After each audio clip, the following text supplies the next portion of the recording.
ఇంట్లో మంచం విషయంలో పొరపాటును కూడా ఏ తప్పులు చేయకూడదు. ఈ వీడియోలో మనం తెలుసుకుందాం. మనం బెడ్రూమ్లో ఉపయోగించే మంచం విషయంలో కొన్ని తప్పులు అసలు చేయకూడదు. ఆ తప్పులు చేస్తే అదృష్టలక్ష్మి ఇంట్లోంచి వెళ్ళిపోయి దరిద్ర దేవత ఇంట్లోకి ప్రవేశిస్తుంది. ఎప్పుడైనా సరే బెడ్రూమ్ మంచం అనేది డోర్కు ఎదురుగా రాకూడదు. అలానే మంచం అనేది బాత్రూంకు ఎదురుగా రాకూడదు. ఒకవేళ వస్తే బాత్రూమ్ దగ్గర కర్టెన్ ఏర్పాటు చేసుకోవాలి, లేదా బాత్రూమ్ సాధ్యమైనంత వరకు మూసే ఉంచాలి. అంటే బాత్రూమ్ డోర్ ఎప్పుడూ మూసి ఉంచటం మంచిది, ఎప్పుడూ తెరిచి ఉంచకూడదు. అలాగే చాలామంది చేసే ప్రధానమైన తప్పు ఏంటంటే మంచం ఒకవైపు గోడకు ఆనించి ఉంచుతారు. ఎప్పుడూ కూడా మంచం అనేది గోడకు ఆనించి ఉంచకూడదు. 4 వైపులా మనం దిగేలా మంచాన్ని ఖాళీగా ఉంచాలి. అలా ఉంటే ప్రాణశక్తి అనేది ఇంట్లోకి ప్రవేశిస్తుంది. మంచం అనేది గోడకు ఆనించి వేశారంటే ప్రాణశక్తి ప్రవేశించటం తక్కువ అవుతుంది. అప్పుడు అదృష్టలక్ష్మి అనుగ్రహం తగ్గిపోతుంది. అలాగే చాలామంది మంచం కింద పనికిరాని వస్తువులు, సూట్ కేసులు, పాత సామాన్లు, బొమ్మలు ఇలాంటివి పెడుతూ ఉంటారు. ఇవన్నీ కూడా మంచం కింద ఎట్టి పరిస్థితుల్లో ఏర్పాటు చేసుకోరాదు, ఉంచరాదు. అనవసరమైన బట్టలు కానీ, అనవసరమైన సూట్ కేసులు కానీ, బొమ్మలు కానీ మంచం కింద ఉంచకూడదు. అలాగే మంచానికి కూడా ర్యాక్స్ ఉంటాయి. ఆ ర్యాక్స్లో చాలామంది చాలా వస్తువులు పెడతారు. మంచానికి ఉన్న ర్యాక్స్లో అవసరానికి మించి వస్తువులు పెడితే ప్రాణశక్తి అనేది తగ్గిపోతుంది. అదృష్టలక్ష్మి ఇంట్లోకి ప్రవేశించటం ఆలస్యం అవుతుంది. అలాగే చాలామంది మంచంపై పనుకొని నిద్ర లేవగానే కళ్ళకు ఎదురుగా గడియారం కనిపిస్తుంది, లేదా క్యాలెండర్స్ కనిపిస్తాయి. అలా ఉంచుకోవటం చాలా తప్పు. ఎప్పుడూ కూడా మనం కళ్ళు తెరవగానే ఎదురుగా గడియారం ఉండకూడదు, ఎదురుగా క్యాలెండర్స్ ఉండకూడదు. కొంచెం ప్రక్కకు ఉండాలి. సరిగ్గా మన తలకు ఎదురుగా కాకుండా కొంచెం పక్కకు గడియారాలు లేదా క్యాలెండర్స్ కానీ ఏర్పాటు చేసుకోవాలి. అలాగే చాలామంది మంచం మీద నలుపు రంగు లేదా నీలం రంగు దుప్పట్లు ఉపయోగిస్తూ ఉంటారు. అయితే మంచం మీద ఎప్పుడూ కూడా నలుపు రంగు దుప్పట్లు కానీ, నీలం రంగు దుప్పట్లు కానీ ఉపయోగించరాదు. అలాగే బెడ్రూమ్ సీలింగ్కి కూడా నలుపు, నీలం రంగు, బ్లూ రంగు ఇలాంటివి వేయించకూడదు. సహజంగా బెడ్రూమ్లో ఎప్పుడూ కూడా పసుపు రంగు కానీ, నారింజ రంగు కానీ, ఎరుపు రంగు కానీ సీలింగ్కు ఉంటే చాలా మంచిది. అదృష్టం అనేది బాగా కలిసి వస్తుంది. అలాగే మంచం మీద ఉపయోగించే దుప్పట్ల విషయంలో కూడా కొన్ని జాగ్రత్తలు పాటించాలి. ఎప్పుడైనా సరే మంచం మీద నలుపు రంగు దుప్పట్లు, నీలం రంగు దుప్పట్లు ఉపయోగించరాదు. దాంతో పాటుగా మీరు ఉపయోగించేటటువంటి దుప్పట్ల మీద త్రిభుజాకారంలో కానీ, కోణాకారంలో కానీ డిజైన్లు ఉండకూడదు. అలాంటి డిజైన్లు ఉన్నా కూడా అదృష్టలక్ష్మి అనుగ్రహం తగ్గిపోతుంది. కాబట్టి ఎప్పుడూ కూడా ట్రయాంగిల్ డిజైన్స్ అనేవి మీరు ఉపయోగించే దుప్పట్ల మీద లేకుండా జాగ్రత్త పడండి. అలా జాగ్రత్త పడితే కనుక అదృష్టం అనేది బాగా కలిసి వస్తుంది. అలాగే బెడ్రూమ్లో ఎప్పుడూ కూడా పూల మొక్కలు ఏర్పాటు చేసుకోకూడదు.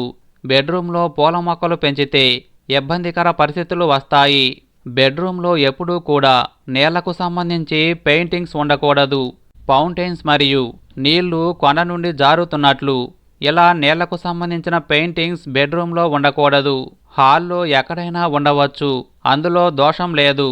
ఇక పనుకునేటప్పుడు తల దక్షిణం వైపు, పాదాలు ఉత్తరం వైపు ఉంచి నిద్రిస్తే నిద్ర నాణ్యత, కుటుంబ ఆరోగ్యం బాగుంటుంది.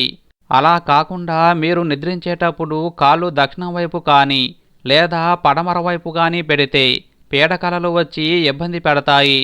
కాబట్టి మంచం విషయంలో ఈ నియమాలు పాటించండి. ప్రాణశక్తి పెరుగుతుంది, అదృష్టలక్ష్మి అనుగ్రహం కలుగుతుంది. ఇంట్లో 3 మంచాలు ఉండవచ్చా? ఇంట్లో ఎన్ని మంచాలు ఉండాలి అనే సందేహం చాలా మందిలో ఉంటుంది. ఈరోజు ఈ విషయం గురించి పూర్తిగా తెలుసుకుందాం. ముందుగా మన జీవితానికి ఎంతో ఉపయోగపడే, ఎంతో అద్భుతమైన ఈ చిన్న కథను తెలుసుకుందాం. ఉద్దాలక ఆరుని కుమారుడు శ్వేతకేతు.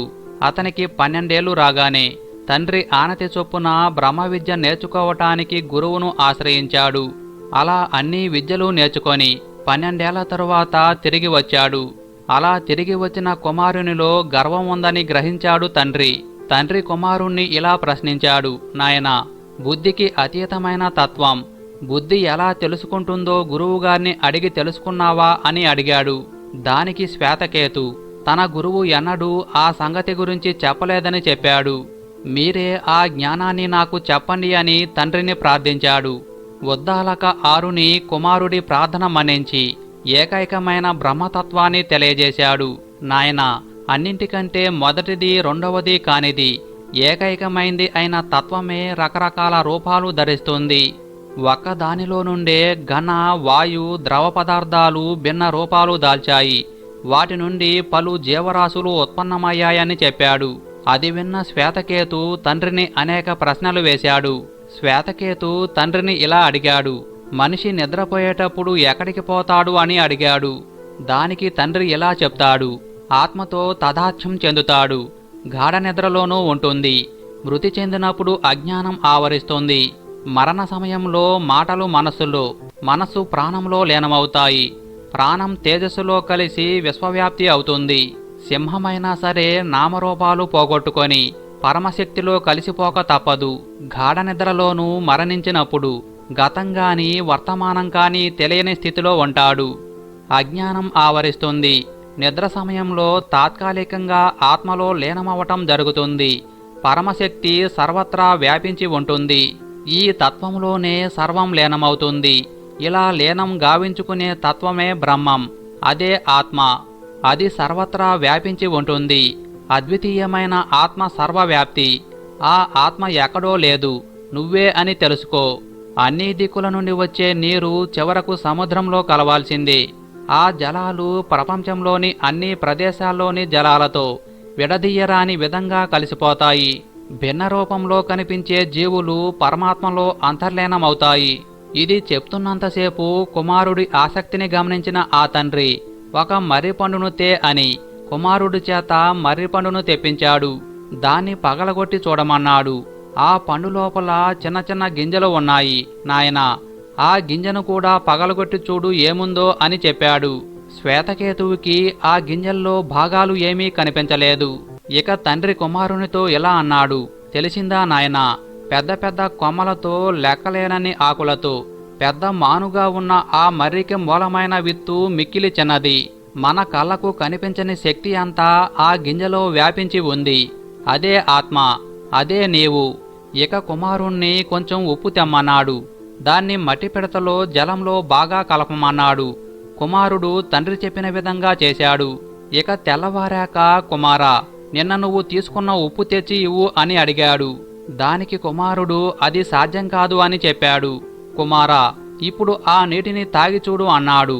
కుమారుడు ఆ నీటిని తాగి ఆ నీరు ఉప్పగా ఉన్నాయని చెప్పాడు. దానికి తండ్రి అలానే ఆత్మ కూడా అన్ని వస్తువుల్లో కలిసిపోతుందని చెప్పాడు. ఇక కుమారుడికి గర్వమంతా అణిగిపోయింది. నన్ను నేను తెలుసుకోవటమే ఆత్మజ్ఞానమని శ్వేతకేతువు గ్రహించాడు. ఇక విషయంలోకి వెళ్తే చాలామంది 3 అనే సంఖ్యపై వ్యతిరేకం వ్యక్తం చేస్తుంటారు. 3 ముడిపడదని, 3 కంచాలలో భోజనం వడ్డించకూడదని, 3 దీపాలు వెలిగించకూడదని. అంటే విదేశాలలో 13 అనే సంఖ్యను వారు ఎలా వ్యతిరేకించారు, మనకు కూడా 3 అనే సంఖ్యను వ్యతిరేకిస్తూ ఉంటారు. కానీ 3 అనేది అన్నింటికీ వ్యతిరేకం కాదు. 3 అనే సంఖ్యకు ఎటువంటి నిషేధాలు శాస్త్రాలలో చెప్పలేదు. ఒక్క 7ను మాత్రం కొందరు పలకరు. 6 అంటారు కానీ 7 అని పలకరు. ఎందుకంటే 7లో ఏడుపు అనే శబ్దం ఉంటుందని అలా పలకరు తప్ప 3 అనే సంఖ్యకు ఎటువంటి ఇబ్బంది ఉండదు. 3 మంచాలు 3 కంచాలు ముడిపడవని అనటం సమంజసం కాదు. ఇది మనం సృష్టించుకున్నదే తప్ప శాస్త్రాలలో చెప్పలేదు. ఇక భార్యాభర్తలు ఇంట్లో ఉండగా ఒకే మంచంపై పనుకోవాలని, ఎన్ని విభేదాలు వచ్చినా తప్పక ఒకే మంచంపై పనుకోవాలని సాంప్రదాయం చెప్తుంది. అలా పనుకోకపోతే అది అధర్మమే. కాబట్టి ఇంట్లో 3 మంచాలు ఉండకూడదు అని ఎక్కడా చెప్పబడలేదు. అవసరానికి అంటే ఇంట్లో సంతానానికి, తల్లిదండ్రులకు 3 మంచాలు ఉన్నా ఏం కాదు. చాలామంది ఇంట్లో 3 మంచాలు ఉండకూడదు అంటారు. ఇంట్లో ఎన్ని మంచాలు ఉన్నా ఎటువంటి దోషం ఉండదు. కానీ ఒక్క ప్రయాణం విషయంలో 3 అనేది కొంతమంది పాటిస్తారు.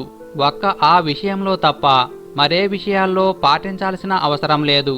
మరికొంతమంది వేరే తేదీల్లో కూడా ప్రయాణం చెయ్యరు. వారికి నష్టాన్ని కలిగించిన రోజు ఏ సంఖ్య అయితే ఉంటుందో వారి సంతానం కూడా ఆ సంఖ్యను ఆ కుటుంబమే వెలివేస్తుంది.